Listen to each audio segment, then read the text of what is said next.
Hey everyone, and welcome to Pass the Mic with Vin and Allie. How's everybody doing? On tonight's episode of Pass the Mic, we are excited to welcome the brutally heavy and horror-inspired metal band Casket Robbery. Known for their intense live shows and dark groove-laden sound, they have made a big impact in the metal scene. Here to tell us all about their journey, influences, and what's next for the band, creating metal for misfits, please welcome Casket Robbery. Hello. Yay! So we are so excited to have you guys here.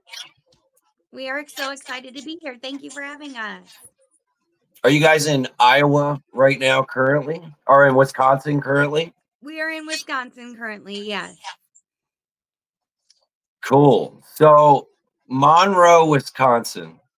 Tell us a little bit about Monroe, Wisconsin, where you're from, and how a band like you gets inspired from an area like that.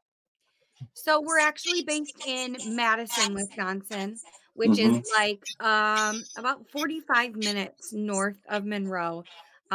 We bought a house here a couple years ago, but we've been pretty immersed in the Madison scene because the metal scene there is pretty expansive at this point.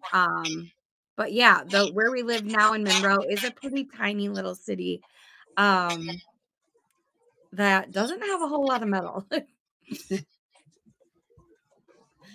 So what inspired the name? The name was just kind of like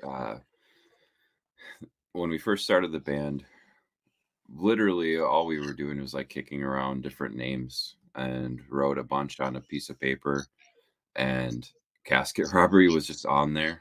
And we kind of knew the direction we wanted to go, and that name just fit perfectly. It's not a crazy story or anything like that. It just kind of like fell into place, and we're like, that's got to be the name, and we went with it.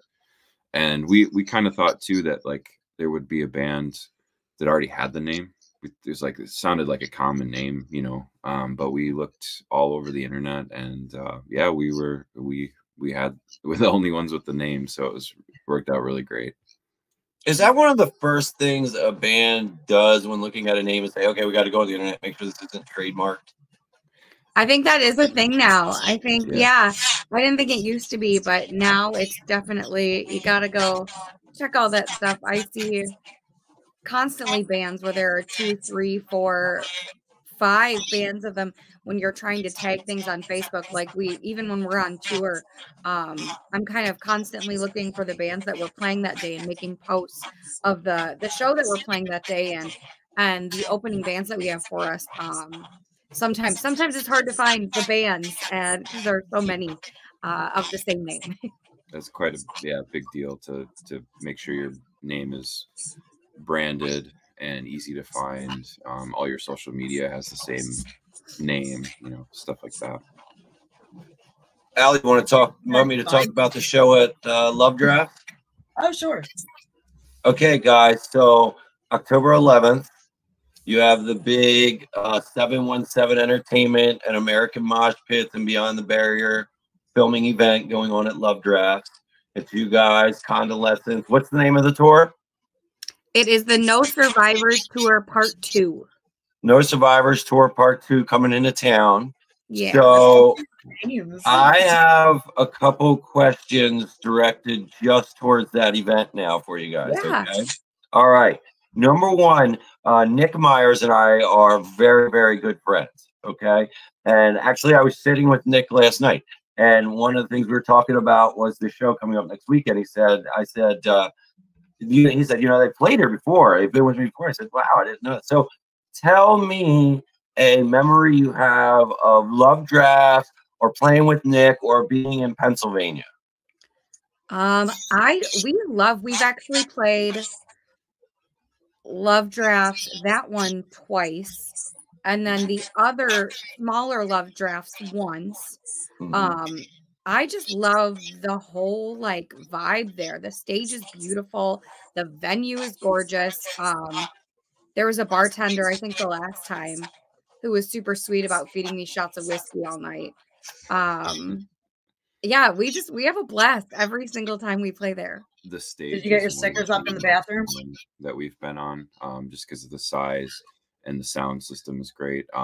It's nice to roll up to a venue and just know that you're going to be taken care of really well and have a good show, because of the sound and the room and everything is just perfect. The green room was all set up so nicely for us. That stuff is, I mean, we are always so thankful when we have little things like that where we can go back there and get dressed, or even just take like 5 minutes before doors open to kind of decompress from being on the road and sit down and answer your personal messages and, you know, just do something non-related to the show. I get that. Yeah. Allie had a question for you guys. Love drafts. Did you guys get your stickers in the bathroom on the mirror or on the wall?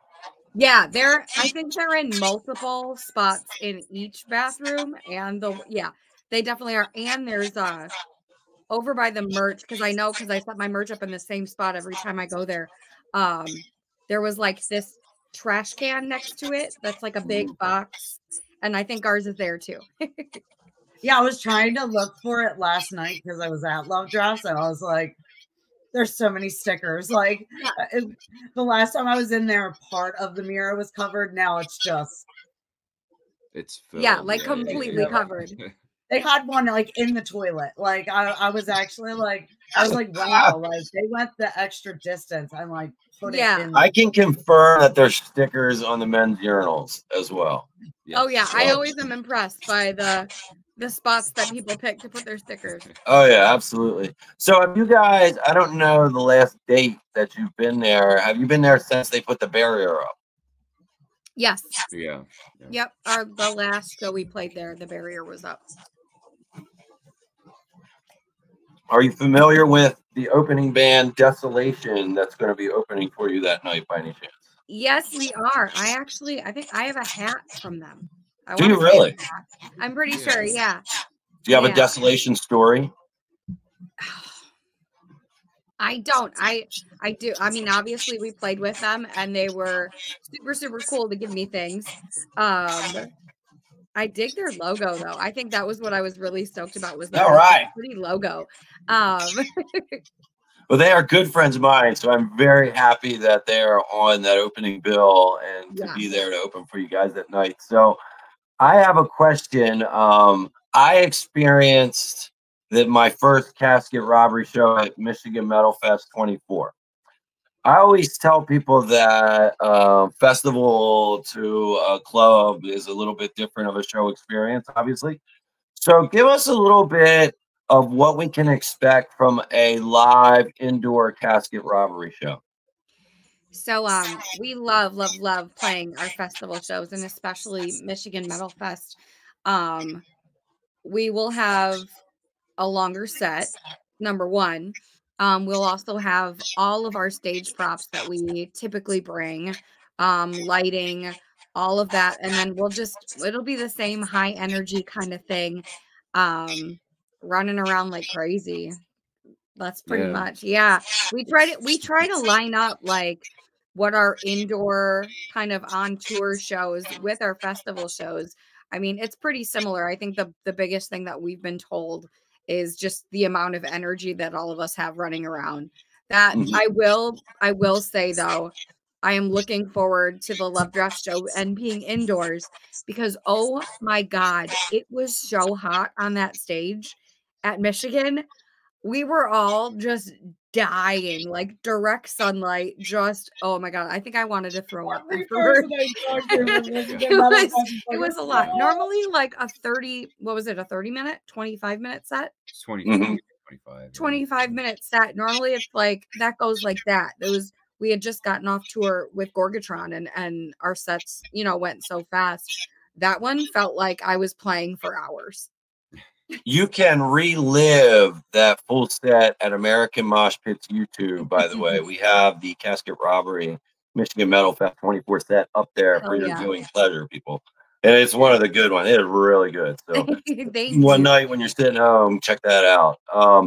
Next thing I want to ask is, how do you feel that a major media company like American Mosh Pit chose your event to be a live filming event and do a Conversations Within? We're just so excited. It's really cool. I'm grateful for literally every opportunity and kind of humbled and shocked, at everything that's come our way, especially in the past 2 years. So we're very, very much looking forward to and grateful for honestly any and all of the cool coverage. Like at this point, it's just really cool. It's just really cool. I watch a lot of the American Mosh Pit stuff online too, so it's really cool. Just being Thank you. We appreciate that because we put so much out and we hear so much Joe fan feedback, but we don't get a chance to hear a lot of band feedback. So we appreciate it so much. Yeah, we watch all of those, like literally all of them. I would recommend watching your YouTube, your full set from Michigan Metal. It's an amazing set. And the young man that you bring on stage and have sing with you, that's his dad's Daniel's a good friend of mine. And that was really cool. What you may not have known, here, I'm going to give you a little backstory on that, right? So that family was having some really tough times in 2024 with some things personally. And I reached out to them because Dad just kept persevering through after roadblock after roadblock. Dad was just being the rock for the family and keeping them going. And I reached out to them and said, listen, I want to reward you for being the roadblock. And I gave them all those general mission passes to come to a Michigan Metal Fest and be part of the festivities. So that's how they got there. And then for you guys, like, bring his son up on stage. I mean, that was really cool for us there. And to not know any part of that and to bring him up on stage, which makes it even more special. Yeah, he's such a sweetheart. I've done another song with him before at Toledo, and he blows me away every time. He came right up to me and said, "Can I do Bone Mother with you?" And I'm like, "Yeah, absolutely." So I just told the security guard, like, "Let this kid through," when I say, "Come over." And I didn't even need to be present for that song. He knew the entire thing. He killed the entire thing. It's just that stuff is the things that I take away from all of these. I love the people that we get to meet. And I say this in a lot of interviews, but especially the past 2 years when we've really amped up our festival appearances and with touring, a lot of our shows are all ages now. And the amount of younger fans that we've made and have gotten to meet and just have kind of been super interested in our music is so cool. It's you gotta tell us about some fan interaction. Yeah, to be able to show that, and especially, even going further, like the younger girls who are getting excited about metal and being able to see, like, hell yeah, you can get up there, all of that. It's fun to be a part of, and something I definitely don't take for granted. I want to ask a question on that. I have personally, obviously, we're involved with a lot of promoting a lot of shows from small bar events to festivals. And one of the things I feel is a downfall and is a no-no and is a red flag I try to stay away from is 21 plus. I feel like you limit your fan base, you limit who's going to buy tickets. What's Casket Robbery stance on 21 plus? I would have to agree with you. I think that post-COVID, we're in a completely different world with music and venues and shows, and you can really see it, how it's affecting things. And I think that getting these kids, these younger adults, involved in these shows and seeing this music is only cultivating the future of it and making like the longevity of metal and the new types of metal and being excited about music, because let's face it, like, music programs are being cut in schools across the country for funding and all of that. It's one of the first things to go, and letting kids seeing that there's an outlet for some of this stuff, I think is really important. So I really encourage the all ages shows. And I think everyone has an opportunity for success, be it the venue, the promoter, the bands, the fans. There's just across the board an opportunity for success of all of these events when they're all ages. Oh, I love that. Cool. So I have another question that's festival related. I saw you there at Michigan Metal. So my next question is, what other festivals did you guys do in 24? And are you booked yet for any festivals in 25 that you're allowed to talk about? Because I know a lot of those you're not allowed to talk about till certain dates. Yeah. So in 2025, I'm not allowed to talk about any that we're booked for yet. But this year, Can you give us a number? A number. Always have a blast at. We did Milwaukee Metal Fest. That's a good one. It was one. Wait, time out. You were at Milwaukee with Josta? Yeah. We were, yeah. How I've talked to Belushi Speedball. I know them. I was talking to them a little bit. So tell me a little bit about your experience with Josta bringing Milwaukee Metal Fest back this year. We were honored to. Well, this is our second year doing it. So last year they brought it back. We were down on the rave stage. This year we came back and we played the ballroom at the rave, which is us growing up here in Wisconsin. The rave is an iconic venue, and the ballroom is, I mean, I've seen every single band ever up in the ballroom. So being able to play that was crazy.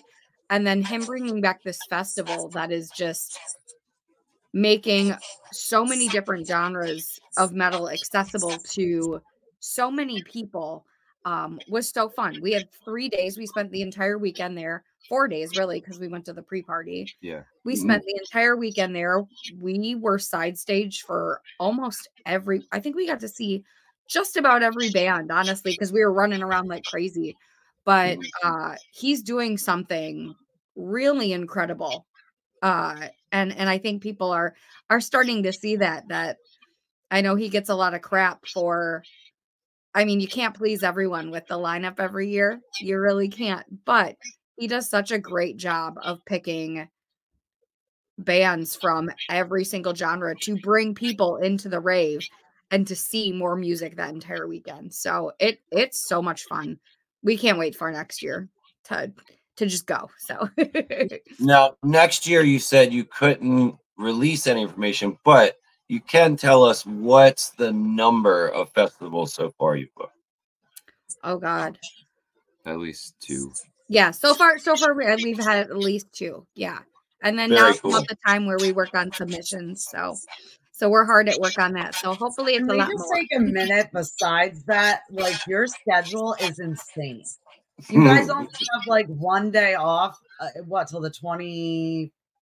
I think the 26th. October 11th to 10/26. 1 day off. 1 day. Yeah, 1 day off. That's typically how. Where are some of the other places that you're going?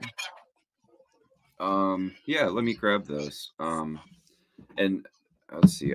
I need to fix our microphone. We're having bad feedback issues. I'm sorry. Okay. We can hear you really good. That's the good news. Oh, good. Okay. I've heard all your stories very well. Fantastic. Sorry. Now, if you thought this was fun, we are going like so Pennsylvania, we're doing North Carolina. I think we have South Carolina. The furthest south we go is Tennessee. And then we kind of swing back up towards Midwest area. So we do have a hometown show in Madison. We're doing Minnesota, South Dakota, Kentucky. We have a really, really fun show in Michigan at the Music Factory. And then we're ending in Chicago at Hell Over Midway Fest. So we're stoked about that. Am I wearing these now? Yeah. Is that a haunted house themed event? Is it what? I'm so sorry. A haunted house themed event? Oh, I don't know. That I haven't heard yet, but that is. Which one? I kind of Hell Over Midway. I don't know. I know that's a really cool festival. That'd be pretty sick. Yeah, I've heard about it. I know they have characters running around, but I know there's a couple, but could be. Well, You know, that was my main questions that I had today. What do you got, Allie? I have some questions. I actually wanted to go back to you having the shows for all ages, and this is kind of related with that. How do you balance the brutality of your music and the groove and find that just that spot that works? And also, how important is both of those aspects to your identity as a band? I think we're lucky that a lot of that stuff just comes natural to us. We don't try to be something that we're not. And I think that shows through all of our things. We've spent a really long time being our authentic selves in our music and building our brand to something that like is a good representation of us. So I think that just comes through in the music that it's, I don't want to say it's effortless because we work really, really hard in this stuff, but it's just through a long time of trial and error through all of this and just kind of staying true to ourselves and what we're trying to do. Are you guys signed or are you guys unsigned? We are on Bleeding Art Collective. Okay. So I was kind of curious about how you guys kind of approach the songwriting process. Yeah. We're working on our album right now. So that's a really good question that it's really collaborative. I get ideas for things. And for me personally, it's easier when I have not fully completed songs, but mostly completed songs for me to add the lyrics and the vocal patterns to. Typically, if I can come up with like a theme of something or a lyrical content idea, or like with this one, our album concept idea, I can give that to Cory, who is, the main songwriter for all of the instrumental stuff. He like kind of oversees all of that, but he can get ideas to riff off of. And so it's really collaborative that all of us kind of send that back and forth. Then we send it to Austin, who throws some demo drums down on that. And we can kind of get a feel of how the song's going to come together. And then we'll demo things out, do even more changes, and then kind of figure out how our recording process is going to be. I love it. So can you tell us anything about the music that you're working on? So the single that we released in June, The Lacrophagist, is a part of our album that we really releasing in next year. And it is just a little taste of everything that's going to come. We tried a lot of new stuff in it. I think it's a really good evolution showing our growth as a band and what our sound, what we're trying to make our sound. I was just watching the music video for that earlier today, getting ready for this show. And the music video is amazing. And I want to say, that's what I want to talk a little bit about right now, is that music video is amazing. The other couple ones that I clicked on to do some research right there were amazing. So tell us a little bit about your music video process and why I'm watching such amazing final products. Yeah, absolutely. So we got feedbacking in there. For the music video, this last one was kind of hard. Our plan was to get this song out before we played Milwaukee Metal Fest.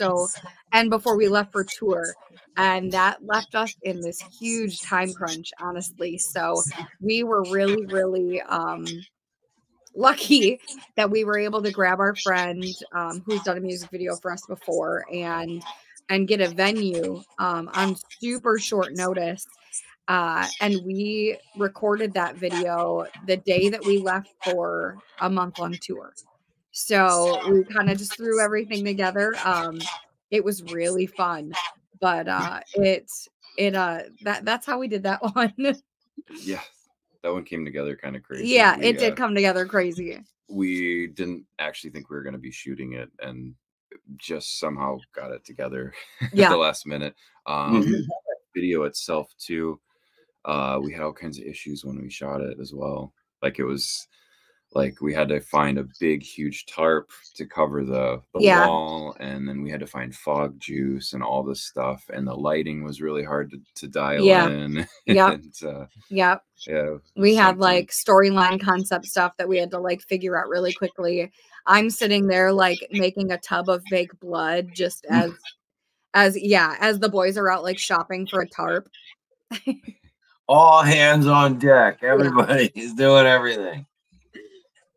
That's when you pull out the phone and you start making some content for your pages. Yeah. We were all just running around like crazy. That's good. Allie, what else you got? So we talked about like how it's great, like with the fans. Do you have any wild fan stories? I have so many. I think I have so many that it's hard. I need to be better about writing all this stuff down. Wild fan stories. Because I know at festivals, like there's got to be fun stuff that happens at festivals. But yeah, there's wild. Our fans are so fun. Yeah. I don't know. I can't think of anything off the top of my head, but I do know like we've had so many cool fans like that are just really awesome to us. Yeah. Like bring us like water and stuff like that. And food. Our fans bring us food. Yeah. They're so sweet to us. Have you played a DWP festival? No. We have not. We Is that on your list, your ladder that per se? Yeah. We've looked at like Sonic Temple is looking really cool this year. That would be fun. We're definitely submitting to those. So, have you submitted for those multiple years, or is this like one of the first years you've submitted to them? We submit to everything pretty much for the past handful of years. We've just kind of done everything that we can, you know. And then as our resume, I guess you could say, kind of grows, the more touring we do and the more festivals we do, I think we're getting bigger and bigger to the point where I think we can start doing some of those like Sonic Temples. Yeah. Still trying to think of fun fan bit. Fans bring me like super fun. Like I got a box of bones once that I was really excited about. Someone brought me a tooth once. Oh wow! I was excited about that. Yeah, I like really weird. People bring me really weird stuff, and I just get really happy about it. You should have them in your. A tooth is definitely one of the weirdest things I've heard. Yeah, it's sitting in my merch box. Like I keep all that stuff like with me. Wow. Okay. Watch out for the biohazard of the tooth. So everybody knows if you're going to love drafts, like you bring something cool with Bring me teeth. I don't know. They might knock some teeth out on the floor that night. It's pretty rowdy. So, since you have so much different music, what would you say overall, out of all of your songs, what would be the song that you would tell someone if they had never heard you before that they have to listen to first? My pick would be Lacrophagist, the latest one. Just Yeah. because it's like, I don't know. It's just like it encapsulates everything we've done. It does. It's It like does. super melodic and catchy, but also really heavy. But there's a lot of good stuff. Or like on Bone this. Mother. Bone Mother is a good one. Yeah. The worm. What's the worm song? Worm food. Yeah. Yeah, worm food. That was actually the one I would suggest. Hell yeah. Tons of Yeah, that's good to know. It's the last album was super cool because we sat on that album for years through COVID and everything, and so by the time we're releasing it, all of us are like sick of all the songs on it, and it's been really fun to hear what songs are people's favorites, and some of them like really surprised us from our like streaming stuff. So that's been really cool. I can tell you this for streaming. So I use Spotify when I'm in my car working and stuff, and you guys have a good rotation. It doesn't circle real quickly. You'll get a long list of songs before it circles around. So Yeah. that's always a good sign as a reporter when you're researching. You're like, all right, these guys aren't just a bar band just now getting somewhere, but you actually have a larger rotation. So I commend you for that. Thank you. Thank you. Yeah. Do you guys have input on that, or how's that work? We don't have input on that. No. I think it's just based on the algorithm of stuff is how I'm not going to pretend to know how the Spotify stuff works. I just use it. But yeah, I think it's just based on algorithm and listening and demographics and stuff like that. They figured something out. Yeah. Yeah. Yeah. All I can say is whatever it is, you're on the group of bands that has a much larger circle to get to the end of it. So, yeah, exactly. Do you look at what lists you've been added to, like the titles of them? Yeah. Oh yeah. Sure. We totally do. We're good at like sharing all of that too on our social media. Anytime we see like even like we encourage fans to add us to their playlists and stuff like that, and then letting us know because we'll share it and it's been fun doing that. Yeah, it's been really big for us. We were one of the earlier when Spotify was first coming out and doing this playlist thing. We jumped on that and we got on some pretty big playlists in the early days. I remember reaching out. People are doing this all the time now, but I remember sitting there and like finding people's contact info for each playlist, which was really hard to do. It took so much time, but we found these people, and if they added us, we'd thank them. We send a few people, merch packages and stuff because it helped a lot with the Spotify algorithms. So that might be something that kind of boosts us up a little bit. Yeah, is all the playlist sharing and. So where's the hold on one second. I gotta ask because we're close. Go ahead. You're horror related. What is your favorite horror movie? That's so good. I always love answering this question. Though it's changed over the years, I think a lot. I think mine, like my old school horror movie favorite, will always be Pumpkinhead. But recently I've been trying to like really figure out what my favorite is, and it's definitely Scream. Yeah, we watched Scream a lot. Yeah, I'm a big Scream, and I always say, and like some of the horror people are like, Scream, really? And I'm like, I love all of them. Yeah. Well, Scream is very intelligent and intellect horror, right? You have to know horror to begin with to understand what they're trying to show you. Yeah. So people who say they don't like the Scream and the Scream series, they're more, I would say, like jump scare horror people, just right there on the superficial level. But yeah, if you get it, I would agree. I mean, if you get horror and what horror is all about, you love Scream because Scream tries to encompass all that. And we're very like it's funny because like I said, like our band is just such a great representation of us too. And Scream, I guess, to me feeds all of those little things. Like it's a horror movie, it's a slasher. You will get the jump scares, but you're also going to get that little like tongue-in-cheek horror.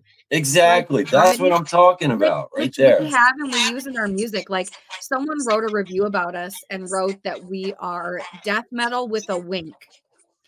And that stuck with me like forever. And that's what I think of when I'm writing lyrics. Like there's got to be some little teeny cheesy thing that I can throw in there that if maybe one person hears it, I don't care. I know it's there and it's going to make me laugh every time.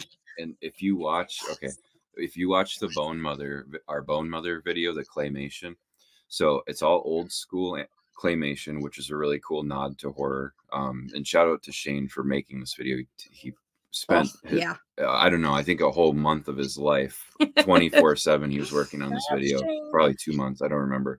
But you watch the video, I lost it when he put this in here. The whole video, this witch is chopping up these people, blood, all this stuff, and then towards the middle of or end of the video, the witch takes off the guy's glasses, puts them on, picks up a mirror, and then like brushes her hair and stuff. And it was like he totally got, you know, he understood that kind of like that wink, you know, that nod to cheesy horror. So yeah, when I watched that video and I see that part that you're talking about, it gave me reminisce of Texas Chainsaw, you know, as he's putting on the people's mat, and throwback to Silence of the Lambs there. You know, there's so many good movies that he threw a throwback to with the witch putting the glasses on.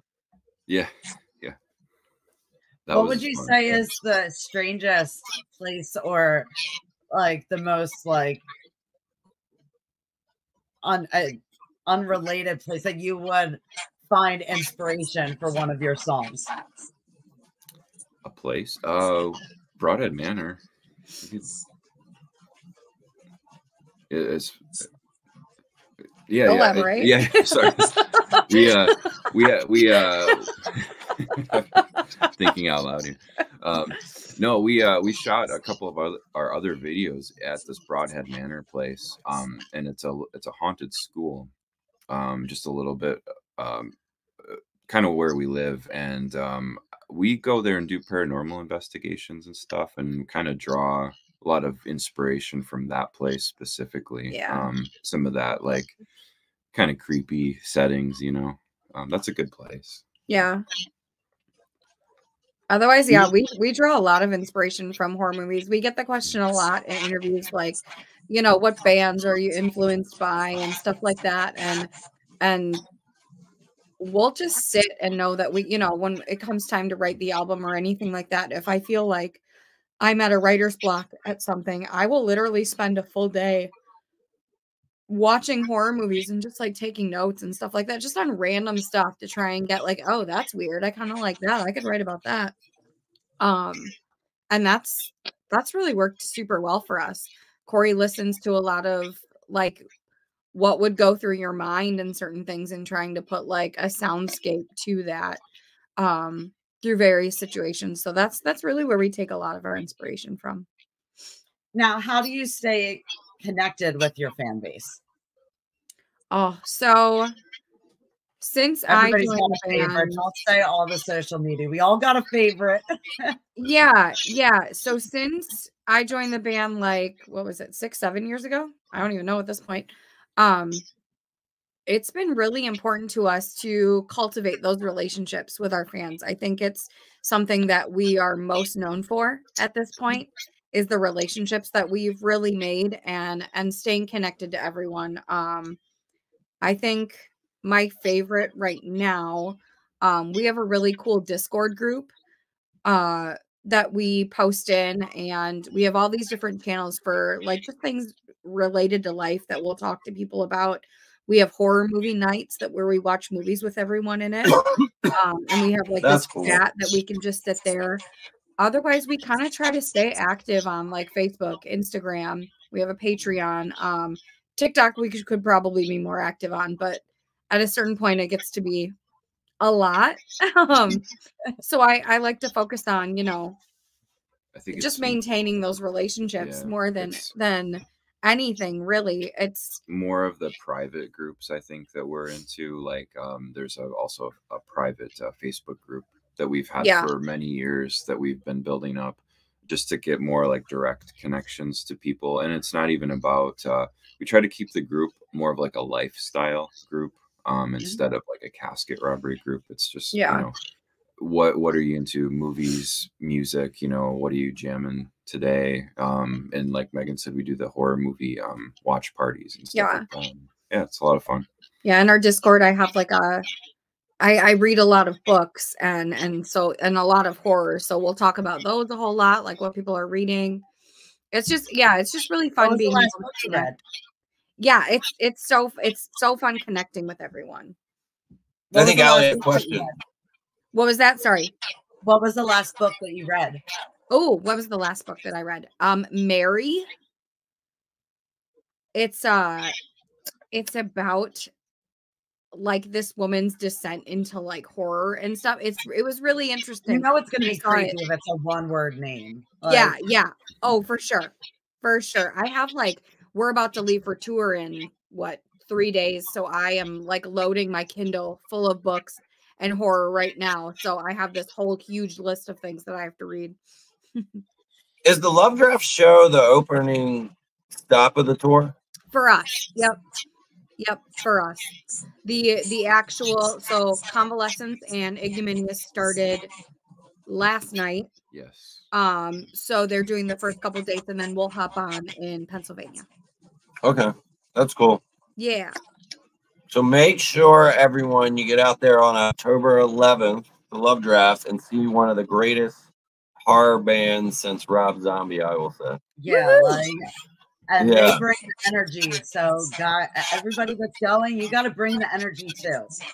Absolutely, absolutely. So, well, Allie, what else you got? So much for taking the time to come on with us. Yes, Thank you for having us. This was so much fun. I'm looking forward to sitting with y'all on October 11th. So Yeah. we're gonna really get in depth about some things, and the group is excited, and we have our little spot at Love Drafts that we like to sit with the band. So we'll be ready for you. Cool. Perfect. Perfect. Yeah, we're looking And forward would to it be okay if we reach out to you after you're done your tour to possibly have you back on to talk about how it went? Absolutely. We'd love to. Very cool. Very Sounds cool. Thanks good. again, guys. We really appreciate it. Thank you so much. Thank you. Yeah. Man, that's really cool, Allie. They're going to be a lot of fun to see on October 11th. That's for sure. Oh, they just from their social media and just from their music videos, and they just seem really cool. Like they just seem like that fun, bring the energy kind of band that you just have a great time at. Well, I will say this at Michigan Metal Fest. I forget the number of bands I saw that day. And, you know, the undercard, that's where you're looking at these bands and saying, what's a good band here that we could grab and bring to some of these shows in our part of the country, right?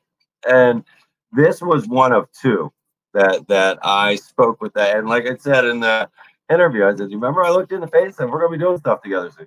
And she said, yeah, it's because that was true. They're very good, and I think they're gonna blow people's doors off around here. So I'm so curious to yeah, find out what their new music, like what the new things that they're adding to it. So well, I can tell you this. It's October. It's Halloween time of the year. Sit down and turn off the lights and put some of their videos on. It's just as good as watching some horror movies. That's for sure. yeah, but you definitely want to make it out to their show with them about to release new stuff. You get to kind of see it beforehand. Definitely. And the thing about Love Drafts is so intimate. You get so close with the artist. So this is a chance where you get to see a band like a Casket Robbery, and you get to get close to them. And then I guess what? I can tell you 2 years from now, they're going to be playing shows that you're not.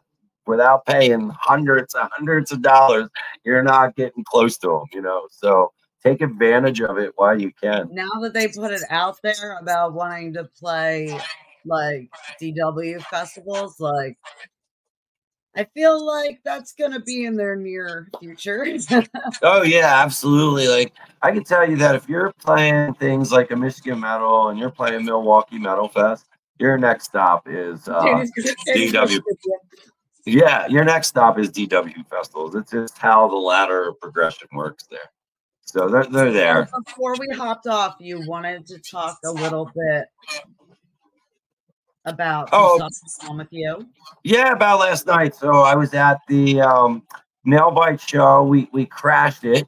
So that was kind of cool. And I was so good about it. I kept my mouth shut. Yeah, you literally were the only people that knew was the Pretty Little Podcast group. So we crashed it, and you and I even had interviews set up. We were gonna have a good time, and then 2 chords in the nail bite set, which they were second band of the night. My phone starts ringing in my pocket, and it's my mother, who she knows I'm out on the road doing my job, and she doesn't call me unless it's an emergency. So I run to the back to get out and to where I could hear her. And my father had an emergency, had to be taken away by ambulance. So at that point, you know, I had to take off. And what I want to say is a couple things. One, I want to put a big thank you out to Nick with 717 Entertainment and my own American Mosh Pits traveling team, because both those people were, when I told them what was going on, were instant. Let's get you out of here. Let's get you going, and did everything they could to get me out of there as fast as possible. And, you know, I appreciate those guys. And it just goes to show, too, that you can get all wrapped up in your job, people, but don't forget your families comes first. So you got opportunities to do stuff, but you got to be ready to drop that, because that's what's important. So I just want to thank those guys for working with me and making an emergency situation very easy, and then make sure you at home appreciate people you love, because you never know when you'll get a call and everything's going to change for you. So there you go. That's what I want to say. And you can report that your dad is okay, right? My father is stabilized. He's talking. He's eating. He's got to go through some testing. He'll be in the hospital for a couple of days, but he is definitely going to live another day. That's for sure. And that's what we're good to hear. So thank you very much for asking about that. Yup. And just again, you know, surround yourself with good people, because when the time comes and you got some stuff, you got good people around you, it's gonna be really easy to handle your business. So, and I just want to say thank you so much for coming out last night. Like, I mean, that was like a last minute thing. It was really far, and you came. You showed up. And you know what's funny that you say that is, for about a year, I think I've been saying I wanted to crash a Nailbite show, but Nailbite is an American Mosh Pit sponsored band. So basically everything they do, you know, we know months and months in advance, and we're promoting it and helping them sell tickets and all that kind of stuff. Did we not know last night? It was very hard to hide a crash a Nailbite show. So it's very cool to be part of that. And I thank you for helping make that happen. Definitely. All right, I got to run. Okay, definitely. Thanks, everyone, for tuning in. See you next time on Pass the Mic.